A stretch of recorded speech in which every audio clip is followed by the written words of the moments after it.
আলহামদুলিল্লাহ, আপনাদের সামনে দয়াল নবী মুহাম্মদ রাসূলুল্লাহ সাল্লাল্লাহু আলাইহি ওয়াসাল্লামের দানশীলতা সম্পর্কে আপনাদের কাছে সামনে আলোকপাত করব। যেমন বলা হয়েছে, ওয়াকানা জিবরাইলু ইয়ালকাহু ফি কুল্লি লাইলাতিন মিন রমাদান ফায়ুদারিসুহুল কুরআন ফালা রাসূলুল্লাহ সাল্লাল্লাহু আলাইহি ওয়াসাল্লাম আজওয়াদু বিল খাইরি মিনার রাইহিল মুরসালা মুত্তাফাকুন আলাইহি আও কামা ক্বালা আলাইহিস সালাতু ওয়াসসালাম। দয়াল নবী হযরত মুহাম্মদ রাসূলুল্লাহ সাল্লাল্লাহু আলাইহি ওয়াসাল্লাম মানুষের মধ্যে সবচেয়ে বেশি দানশীল একজন পয়গম্বর ছিলেন। রমজান মাসে আসলে তিনি সেই দানশীলতা আরো বেশি করে দান করতেন। যখন জিবরাইল আলাইহিস সালাতু ওয়াসসালাম দয়াল নবীজি সাল্লাল্লাহু আলাইহি সাল্লামের সাথে রমজান মাসে সাক্ষাৎ করতেন, রমজানের প্রতি রাতেই জিবরাইল আলাইহিস সালাতু ওয়াসসালাম নবীজির সাথে সাক্ষাৎ করতেন এবং পরস্পরে কোরআন শিক্ষা করতেন। নবীজি সাল্লাল্লাহু আলাইহি সাল্লাম এবং জিবরাইল সাল্লাম একজন আরেকজনের সাথে কোরআন শিক্ষা গ্রহণ করতেন।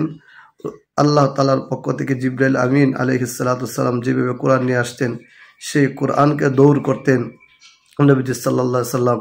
দয়াল নবী মুহাম্মদ রাসূলুল্লাহ সাল্লাল্লাহু আলাইহি সাল্লাম জিবরাইল আলাইহিস সালাতু ওয়াসসালামকে প্রত্যেক রমজান মাসের প্রত্যেক রাত্রেই কি করতেন? শোনাইতেন, দৌড় করতেন। বলতেছেন, আল্লাহ রাসূল সাল্লাল্লাহু আলাইহি ওয়াসাল্লাম বহমান জ্বরের চেয়েও ক্ষিপ্ত গতিতে দান করতেন। রাসূল সাল্লাল্লাহু আলাইহি ওয়াসাল্লাম এমন দান করা করতেন, এমনও বলতেন যে মান ফাত্তারা সাইমান কালা ওয়া মিথলু আজরিহি গায়রা আন্নাহু লা ইয়ানকুসু মিন আজরি সাইমি শাই।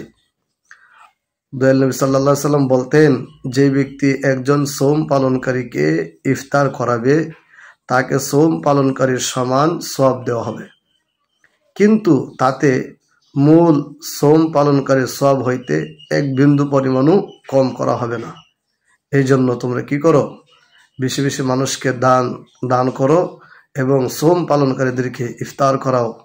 এর অনেক সওয়াবের কাজ। আল্লাহ তাআলা আমাদের সকলকে বেশি বেশি দান খেরাত করার তৌফিক দান করুন। রাহমাতুল লিল আলামিন নবীর সিফত আর গুণ বেশি দান করতেন, এই জন্য আমাদের নবী সাল্লাল্লাহু আলাইহি ওয়াসাল্লাম বেশি দানশীল ছিলেন। আল্লাহ তাআলা সকলকে সেই গুণটা অর্জন করার এবং আমল করার তৌফিক দান করুন। আসসালামু আলাইকুম ওয়া রাহমাতুল্লাহ।